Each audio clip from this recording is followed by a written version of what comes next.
Well, hello, everybody. This is Byron Belka calling in from Houston, Texas. And I'm excited to take a few minutes as I'm on the road to share on this Saturday training another key concept and principle of building the business. And one of the things that I love about what we do here and what we teach, and what I love about this industry, is it is a very, very simple industry. I'm not saying it's easy, but the principles are simple. And the reason that I love principles is because they're universal and they don't change. And so if we can focus in on the principles, the theories, maybe approaches and those types of things change over time.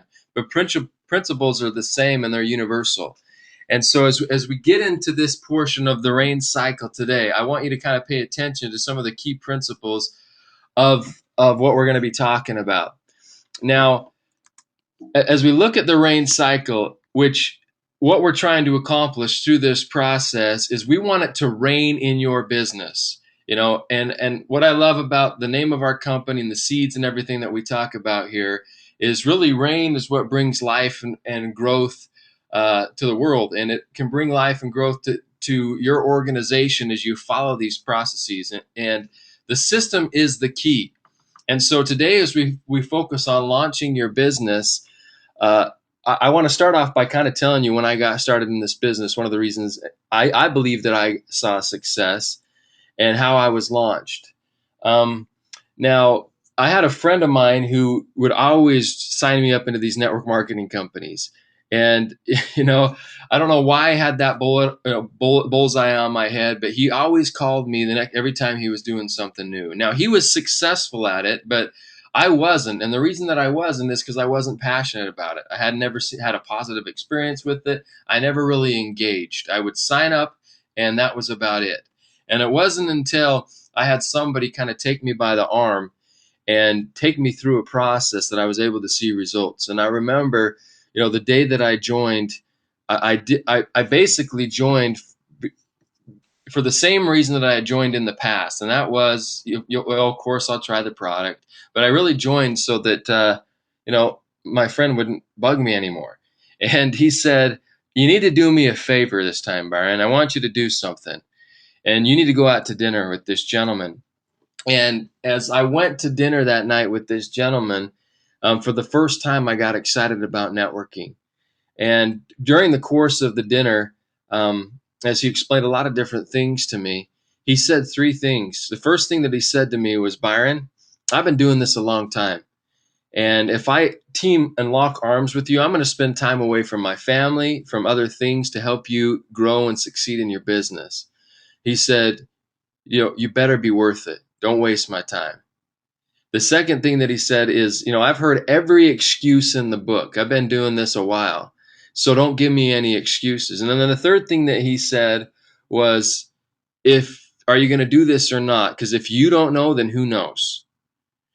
And, I said, "Yeah, I'm going to do it." And I remember driving home that night thinking to myself, what am I committing to? Because after I had said those three things, what he did is he wrote on a piece of paper, he wrote a conference call number down, and he wrote a code.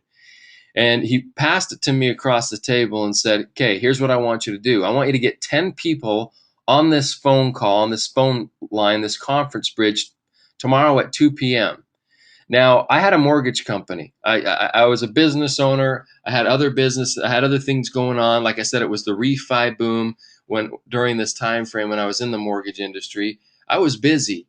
2 p.m. wasn't a very convenient time at all, not only for me, but probably for most people. But what did he just say? He told me that, no excuses. He told me that he didn't want to be wasting this time. And so I basically accepted the invitation and said, "All right, I'll get 10 people on there tomorrow at 2." And it was about 11 p.m. at night. I was driving home, so there wasn't too many people that I could call. And I remember that next day getting up, getting into work early and starting to get on the phone and try to call some people to get on this scheduled conference bridge at 2 p.m. Now, we were getting close to 2, and I didn't have 10 people. Now, I started to get a little bit nervous because I didn't want to fall short of the expectation. And like I said, I was impressed with this gentleman. I knew he'd seen a lot of success. He was a multimillionaire in the industry, a very successful entrepreneur and businessman. And so I remember I called my dad. Now, my dad doesn't like this industry. And so I called up my dad and I said, Dad, can you do me a favor? I've got this call at 2 o'clock. I'm not trying to sign you up. I just need you to stick your ear to the phone. I need you to do me a favor and stick your ear to the phone. And he said, all right, I'll do that. And I remember hanging up the phone and thinking, you know what, that worked. So then I called up my cousin and I said the same thing. Can you do me a favor and just stick your ear to the phone? Once again, guys, I wasn't seasoned at all. I didn't know what to do, what not to do. I just was trying to get people on that phone call. And by 2 o'clock, I had 10 people on the call. And so my mentor gets on there, starts to explain the opportunity, what's going on. And then after the call, we hang up and my phone starts to ring. And the first person that called me back was my dad. And, I picked up the phone and said, Dad, thanks so much for getting on that call. I appreciate you doing that. And he said, well, you're welcome. Who do I give the money to? Do I give it to you or that guy? And I thought to myself, you're serious? You want to do this? Okay, I got 10 people on that phone call, and 9 out of the 10 people joined my business. Now, I know that that's not normal, but I didn't know that then, and I know that, but that's really what happened to me, and that's how I got started in the business. Now, if he wouldn't have put that pressure on me, if he wouldn't have helped me launch my business that way, then what would have probably happened? The same thing that happened the other times I joined. I joined, nothing happened. There was no pressure, there was no urgency, there was no expectation, and I did nothing. And because I did nothing, obviously my interest never increased, and because I never saw results, how can I get passionate about and excited about the business? Now, after those 9 people joined, I signed up with there was about 2 to 3 days left in the month, and because they'll let you backdate a little bit. That's why I say 2 to 3. They usually let you backdate a day in the next month or so. It was a monthly plan that I was a part of. And so my mentor said, you got 9 people. Here's what I want you to do. I want you to get 15 people by the end of the month.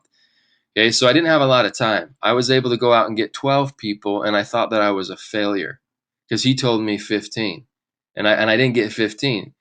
But because I was expected to get 15 and I got 12, what do you think I expected out of my team that next month? That had a whole month to go out and do it. I expected every single one of them to get 15. And you know what? We started to grow and explode. And I saw some pretty significant checks my first 3 months getting into the business based on getting all these people involved. And that's when I decided to go full time. Now, the reason that I want to share that with you is because as we talk about getting involved in the business, as we talk about bringing people and actually being a sponsor and helping people get off the ground, it's so important that we launch their businesses and we help them launch. Now, I know a lot of times when you get somebody involved, we're so excited that they just joined our team that we don't want to put too much added pressure on them. But that's exactly when they need to have it. That's exactly when we need to say, this is what we need you to do to see success, because they're looking to us for guidance. They're looking to us as the experts on what do I do now? I'm excited. I love what you're saying. I love what you're showing. Show me the direction to put my time and energy. And so what we need to do, guys, is we need to create that urgency, and we need to help people launch their businesses. And the reason that we call it a launch is because this is when we need to put a lot of the energy up front right now. Just like getting that rocket off the ground where they're going to use 80% of that fuel, getting it into the atmosphere. That's what we need to do in this business, because this business, it's funny. My mentor always taught me that when you bring somebody in the business, you have 2 weeks. You light a fuse and you have 2 weeks to help these people see results before it's almost like a bomb. You lit that fuse in 2 weeks. If they don't see anything, or they're not excited, or they haven't had a product testimonial or had a positive experience in the business, they're going to explode. Now, the powerful thing about what we're doing is our product is so powerful, and we're having so many positive experiences out of that. That's only a benefit in our favor. But that doesn't mean we don't need to go out and help launch people's businesses. So as we talk about the launch today, I'm here to tell you, over 10 years later, that's made all the difference in me being where I'm at right now, joining this business, seeing a result, and making the decision to do this full time. And once again, I'm very, very grateful, even though it was uncomfortable, and even though it took me out of my element, and I wasn't even quite sure what I was doing. I'm forever grateful that somebody launched me the right way and put the pressure on me when I needed the pressure to be put on, so that I did something. Because there's no way that people are going to join your business if they don't hear about it. There's no way that people are going to get excited about the product if they don't try it. There's no way that can happen if we don't put the energy and the faith and the belief forward and turn that into action. All right. And then once I saw the results from that action, obviously that fire and that fuel and that belief increases. Now, remember, every single one of us, none of us perform at our abilities. Every single one of us, we perform to our belief levels. And as we have people see positive experiences and they see what's going on and they feel like they have a roadmap and they learn this system and they learn how to duplicate, guys, their belief in what's going on increases. Their belief in themselves and the company, everything increases. And because of that, the productivity increases and so does the outcome. So as we get into this, what do you really need to launch your business? Well, obviously you're going to need your foundation piece. You're going to need that fuel that we've talked about in the foundation. You're going to need people to call. You're going to need that list. And that's why it's important that these things are steps. This is a cycle. It's a step. You go from one step to the next, where you really can't jump over one to get to the next. I mean, you can do some small things along the way, like we talk about in the commitment letter. But what we're trying to do is get people to move from the step to the next step to the next step. If we really want to launch somebody's business, we need to have those things in place. All right. So really what we want to do is we want to have these people have their grand opening, launch their business. And the way that we do this is I want somebody, a minimum, to have 2 to 4 launches, a minimum, in their first 2 days, or sorry, first 2 weeks. In their first 2 weeks, we need to do 4 launch meetings for them. Those can be online. Those can be at home. The reason that I like to do them, I like a mixture of them, is because you've got your local, you've got your long distance, and I love the fact that this is a relationship-based industry, and we're creating relationships with people. So we need to spend time with them. And I love the face-to-face stuff, but once again, there's a lot of power with all the tools and resources and how small this world has gotten with technology and with the internet and all those types of things. It's a great day to be alive in this industry in this time frame, because we have so many tools and resources that weren't readily available even 5 to 10 years ago. All right. So really what you're going to do is you want these people to launch their businesses, and you want to have these launches, between 2 and 3 days from each other at the most, as we're getting things started. All right. So if we're going to have, we're going to hold these meetings, you want to hold them as a home meeting. They don't necessarily need to be a hotel meeting. These need to be small core groups of individuals that they know. I love the home meetings because people feel at home in someone's home that they're familiar with. It's not as, like I said, as business of as much of a business feeling as you get sometimes in a hotel, even though the hotel meetings have their place. And I'll kind of go through that this ladder of escalation as we put people through our processes here in the future. I'll go through some of those things. So let's talk about the different types of launches that somebody can do. They can do a launch meeting. And this is where you invite people over to your house for a business overview, where you're explaining the product and explaining the company. And remember, when you get involved in the business, you have one responsibility, and that is to be an expert inviter. It's okay if you don't know a lot about the compensation plan or the product, or it's actually to your benefit, because if you did, you're going to be following the system wrong. You need to use third-party validation. You need somebody that doesn't know you, and that doesn't know your people, explaining the opportunity, that in their mind, they don't know them any other way, so that they're the expert. All right. So these launch meetings, as we say there, you don't present to your own people. And the reason being, like I said, is because it's not what works. The question isn't what works. The question is always what duplicates. And you want to be doing things that other people can do, even if you have the ability to go out and do it all yourself. Do you know what? Your team doesn't. Okay, not everybody you bring in your organization has that ability. And so we want to do that. We want to make sure that everything we do, we can answer the question, does it duplicate? Like I said, it's not a question of does it work. So we also can do launch calls. We have webinar services that are free. You can use GoToMeeting. You have freeconferencecall.com. If you want to do conference bridge calls, you can talk with your upline and schedule those, where all you're doing is telling people to throw their ear to the phone and listen to what you're excited about. And so this is another way you can do it. This is good for long distance. This is also good for people that just don't have the time to take a night and come to a meeting. Maybe they don't see the value of it first yet, But when they hear a little bit about it, they're going to get excited and want to learn more. So you can do launch calls. We can also do a 3-step system where the step one, all you're doing is you're tying the person up with the information, whether that's a video that we're coming out with, or whether that's a recorded line or a recorded call, or whether that's talking to somebody else. As long as you're using somebody besides yourself, you want to make sure that you invite them to do something, and then afterwards, the step 2 is to get more information. If that is, you're sifting, you're sorting through step 1 to try to find those people that are interested. And we're going to teach and train you on some of the sorting tools that we have and that we're coming out with, so that you're not wasting your time with people that aren't interested. Guys, we don't need everybody. We don't need everybody. We just need people who get it and who want to be a part of this, and who are passionate about health and change in their life. And it's not too hard to fall in love with who we are as a company, because what we have is truly unique and real. All right. So step 2 is you're inviting them to get more detailed information once they've been sifted. Okay. And so if you understand, first is a sifting process. The second is to make sure you're getting more information. And the third is you're going to get them in contact with somebody else besides you. This is where the 3-way calling comes into play. This is a huge benefit for especially those people in North America, because there's a lot of places in the world that don't have that ability to 3-way call. They have to do it through Skype.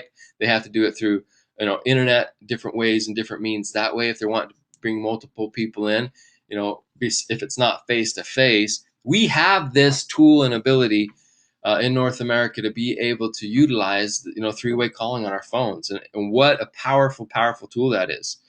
Okay, so even though, like I said, we can do big group meetings, and that's what I'm here in Texas to do today.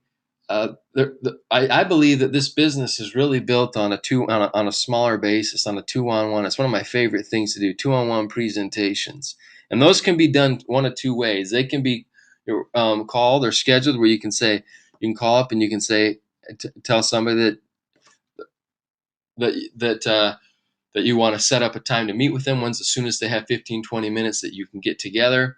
Or you can do what's called a drop by. And once again, I'm gonna go through how you do this here in just a minute. And drop bys, the reason I love this is sometimes you can't get people to come to you, and you can go to them. Drop bys are effective in the way, but with people that especially you have a good relationship with. This obviously can't be somebody that you haven't seen for 5 years, that you knew in school somewhere. But a drop by, what you're going to be doing is, a lot of times I love this just because I'll go to them, call somebody up, and say, hey, I'm going to be, are you at home or are you at work? Oh, I'm at home. I'm going to be in your area in about a half an hour. Is it okay if I stop by? Oh, yeah, sure. Say, well, cool, because I've got something I'm pretty excited to share with you. I'm not going to take too long, and I just want you to let you know I am with somebody. So I'll be by in about 20 minutes. And that's what I do. And even though that might seem a little uncomfortable to an extent, I'll tell you, the power of that is key. Because once again, I'm just going to give them the information. I'm not going to put pressure on people to do it, but they need to see it. The thing is they need to see it. And most people are making a decision based on inadequate information. They don't know what they're saying no to. They have no idea. So what we want to do is we want to give them that information. That's why it's important that you just invite, because if you're trying to explain things, one, you're going to get beat up. You're not going to understand how to explain everything because you're new. And the second thing is you're going to give them some information, and in their minds, they're going to think that they have enough information to be able to make an educated decision when they really don't. Okay, so you want to keep it simple, and you don't want to say too much. So a simple method that's been used in how to invite is what I'm going to teach you here in just a second. But let's talk about some other online methods as well. I mean, there's a lot of systems out there. You're going to be seeing some Facebook systems that we're going to be coming out with that I know that you're going to love. Some simple tools, some simple lead generation opportunities out there, where there's a lot of stuff online where there's a visibility that, once again, like I mentioned, we didn't have a decade ago. So one of the things that you want to do when you're doing these launch meetings is you want to make sure that you're keeping these meetings to under an hour. 45 minutes is really where they should be, in my opinion, if you're doing a home meeting. You can close it up, and if people have questions, they can stay. But let's just make sure that we're getting the detailed information. Let's not take 2 hours to get them all the information. Let's keep it simple. Let's keep their focus. Another thing that I want you to understand is, I think the key to my success that got me out the gate is we did it fast. This business is so much easier to build fast than it is to build slow, especially with the structure that we have, where we have to build down. You're going to see, first you're putting your key people in place, but then once you start to see the spillover, once you start to see that this thing is building down and your people can see that and feel that, as it's pretty exciting. And it's easier, once again, to create that momentum when people can see that. Another thing that you want to do is you want to make sure that you're using up-to-date standardized tools and presentations, because it needs to be universal. You don't want one person going to one meeting from one leader and then going to another meeting from another leader, and then it sounds like two separate companies, even though it's the same deal. I've seen that happen way too many times. Or you've got a good nugget of information from this person and that person, and you keep adding it to your presentation. Before you know it, you have 150 slides in your presentation, and your presentation is now an hour and a half long.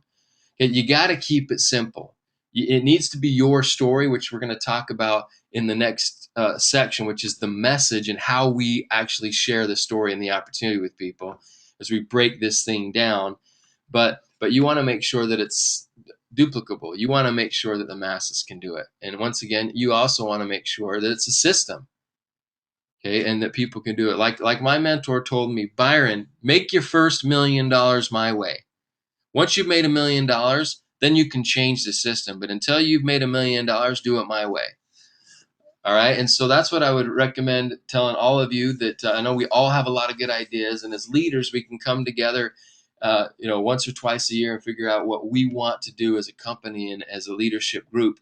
And that's what we need to do. And that's what we need to stick to. So make sure that you're sticking to the standardized materials and presentations. So make good use of your upline and the corporate tools. Remember that I tell you, you need to be clapping your hands. If you want to be sitting on a beach drinking out of a coconut when everything is said and done, and you don't want to make it so that every single all your team needs you, and if you're not there, that nothing happens, what you need to do is clap your hands. So one hand is the prospect or the person looking at the opportunity or the potential customer. The other hand is the tool or the resource or the upline, and you put those two things together. If you are in the equation, you're not going to be sitting on the beach drinking out of a coconut in the future. All right? And that's one of the things that a lot of people don't know. Don't make it about you. This is not about you. This is about systems. That's why it's important that we have these tools and we put these tools in place to do it. So you want to make sure that you're prompt, you dress the part, you look professional. If you're doing a launch meeting, just some tips. You want to keep the furniture normal. You don't want all these chairs in the front room. If you need more chairs, go get them. One of the things that doesn't look good is if you have 15 chairs in your front room and you have 6 people that show up. Okay, then it looks like you were expecting a lot more people. Maybe you were, but it's a lot better if you only have 4 chairs in the room and you have to go get 2. All right, so you want to make sure that you add those chairs as people are needed. You focus on the guests that are there, not the ones that didn't make it. I mean, if you invited 10 people to come and they promise and they're your best friends and they swear in blood that they're going to come to a meeting, I'm here to tell you, you're going to be disappointed, because there's going to be people that let you down. That's just how it is. It's just part of the industry. There's nothing wrong with you. That's just what happens. So what you don't want to do if you have 3 or 4 guests there and they were supposed to have 10 or 15 is don't be so frustrated at the people that didn't come that you can't focus on the people that made the effort and are there. Okay, the people that are in front of you are the only people that matter. The people that show up are the ones that need the focus and the only ones that we care about, because they made the effort. Right there, they're showing us that these are the types of people that you want to be teamed up with and be able to move forward with. All right, so obviously there's more information that we have on this stuff, and we can go in a little bit deeper. But as we share the opportunity, there's really 5 C's. Now this is something that I was taught years and years ago. But I think that in the conversation as you're doing it, if you can make sure that these things are in your conversation, you're going to be doing the right thing. So remember these 5 things. The first thing that you want to do is create curiosity. That's all you're trying to do. Remember, you are the trailer to the movie. You're not the movie. If you're given a lot of information, you're trying to be the movie. And I could tell you about a movie, but it's not going to be as good as the movie. They need to see it. That's what the trailer is all about.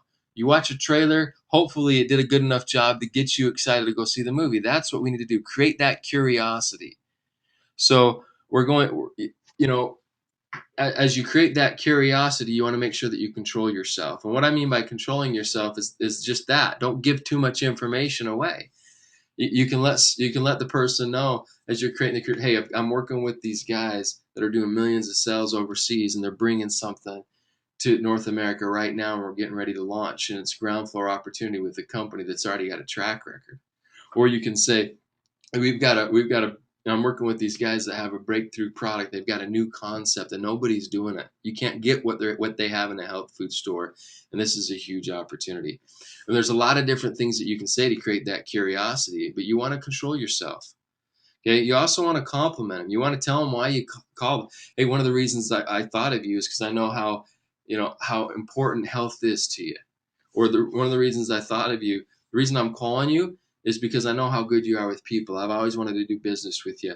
Think of the reason beforehand. If you know what these 5 C's are, think of the reason that you're going to compliment them. And if you really can't come up with a compliment, then my question to you is, then why are you calling them? If you can't think anything nice to say about them, why is this somebody you want in your team and your organization anyway? Right? You got to make sure that you compliment them, but it has to be genuine. Every single one of us can feel when somebody's not real to us, when they're talking to us and it's not genuine. We know. People can feel it too. Okay? So once again, we're not trying to sell people. We're trying to give people the information so that they can make an educated decision. So you want to compliment them, and then what you're going to do is you're going to commit them. When is the soonest that you have 15, 20 minutes where I can sit down and kind of show you what's going on here? I have some time tonight or tomorrow at lunch. You want to commit them. Then once they've committed, as you're wrapping up that conversation, you want to confirm that time and confirm that commitment.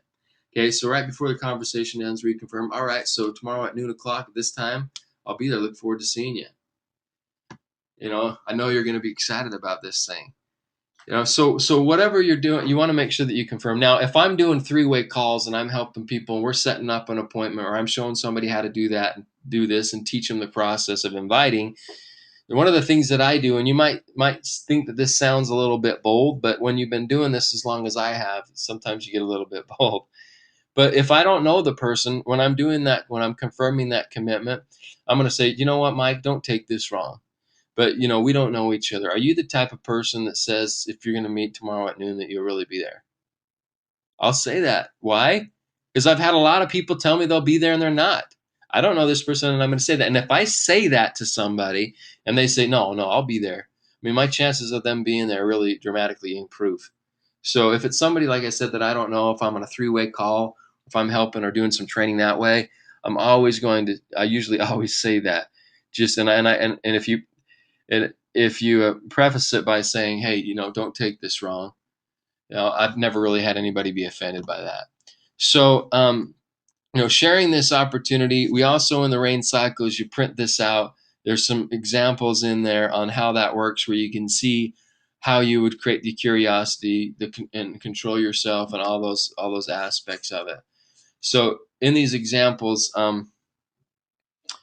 you can go through those and practice some of your own, guys. And that's the key, is make sure that when you get into a situation or a setting, you're already prepared. There's only so many things and so many objections anybody can have. And that's what I love about this. Those people that truly get engaged in this business, there's only a few objections that you're going to hear time and time and time again over the next, how many ever decades you're in this industry.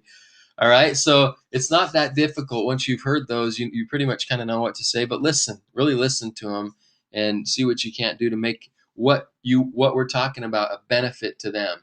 Everybody's wanting to know what's in it for me. Everybody wants to know. It's not what's a benefit for you or why it's good for you. What's the benefit for them? And so that's why, and we're going to talk about this more in the message, and I'll get into that. So I don't want to get off track. But here are some things that some people say, well, what do I say if they ask me what it is? You can say a lot of different things. Like I said, when I was younger, I was a lot more business-minded or business-focused. And now I see the power of, obviously, I was more focused on opening cities, states, countries, just focus on that. So when people would ask, well, what's this about? I would say it's about making money.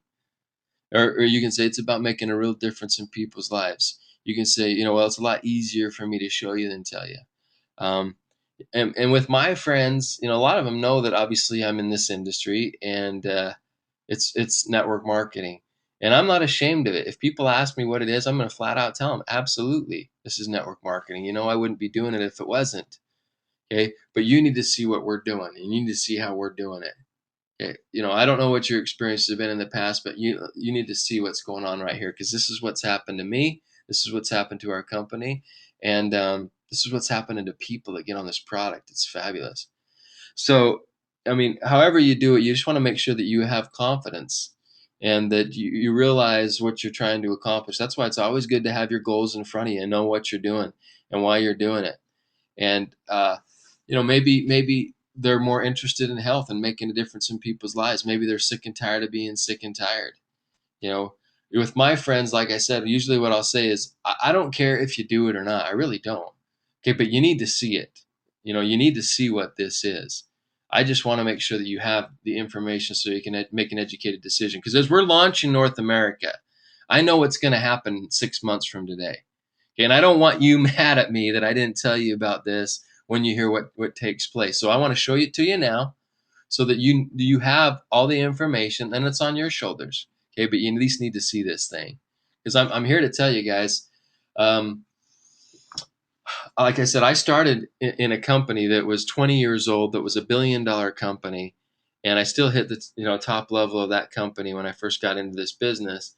And it was Utah. It was a Utah-based company, and I live in Utah, so everybody had heard about it. But what I would tell people when I was calling them and I was inviting them is, I said, well, you haven't heard about it from me, and you haven't seen what we're doing.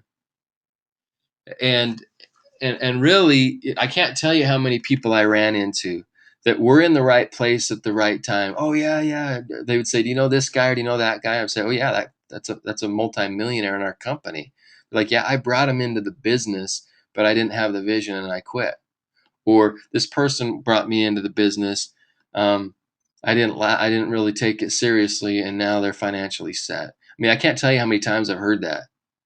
I can't tell you how many times people were in the right place at the right time and they missed out. Guys, we have something here we don't need to be ashamed of. Okay, we're actually out doing good, and the opportunity right now to get people involved and get positioned is key and is critical. And if they don't see that and understand that now, they will later. They will later for sure. But later, it's going to be a different story than it is today, obviously. So we need to always be asking for referrals. Um, and we need to be able to put people, like I said, on our drip list, which we're going to talk about in the future. But the main principle that I want people to focus on here is that you need to be creating that urgency, and you need to act. Okay, nothing is going to happen if there's no action. And if you want to feed the fire and feed the fuel, nothing's going to happen and feed that better than results. Okay, so the more people that you can get as you're helping people launch this opportunity in front of, the more people you can get this opportunity in front of as you're helping people launch your business, the more success those people are going to see. The more their fire is going to get, they're going to get fueled by the fire, the excitement of what's going on, and that action is required for the outcome to happen. And so we need to make sure that when we're sharing this with people, that we don't we have some urgency behind it. We don't just make it sound like it's an everyday thing, because it's not, especially with the timing that we have. You want to keep track of the people as you're talking to a lot of people. You want to keep track of this. You want to know if you've invited them, if they've been presented to. You need to follow up after that, or where they're at. Have they been trained? Keep track so you don't let people fall through the cracks. All right. And all this stuff is once again in your rain cycle booklet that you can print out and utilize in the back office there. So just keep track of that, so that once again you don't let people fall through the cracks. And once again, this is something that you just need to really turn to your leaders and say, let's launch my business. If you haven't launched your business, you can do it now. If you're just getting people into the business, it's time to launch them. And time to get them started and have them seeing those results and building this thing at a faster pace. So, kind of just in closing today, I just want to just say that, these principles and this cycle that we're talking about. I know a lot of times it sounds so simple and so easy, but guys, it's really in the art of doing it. It's really in the act of doing it where the power is there. You can have all the information, but it doesn't matter if you don't utilize it. And if you go out there and really launch people's businesses, you're going to create some momentum in your organization. There needs to be that urgency and pressure. So thanks everybody for getting on the webinar this week. Next week, we are going to talk about the message and really how we need to present this and how it's presented and the different ways to do that. So appreciate you getting on. I want you to have a fantastic week. Have your best week ever. And let's go out there and all of us, let's go make it rain. Thanks, everybody. This is Byron Belka calling in from Houston, Texas. Take care.